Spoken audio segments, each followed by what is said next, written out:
more question from Lisa in the chat. I'm still rewriting my scripts via Quillbot. Takes forever, haha. I want to have 15 scripts ready, but maybe I can give some scripts to the video editor to test. Lisa, what I would do is once you finish your first 5 scripts, put them in 11 labs to make your 5 first voiceovers, and then send those 5 voiceovers and scripts to 2 or 3 different editors to get your first video started already.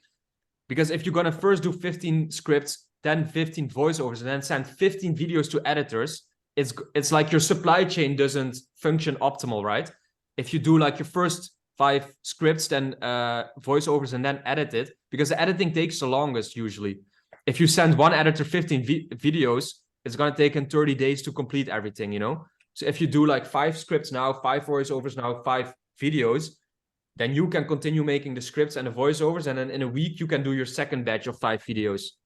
So you got to think about like structuring your supply chain the best way to keep everything running smooth.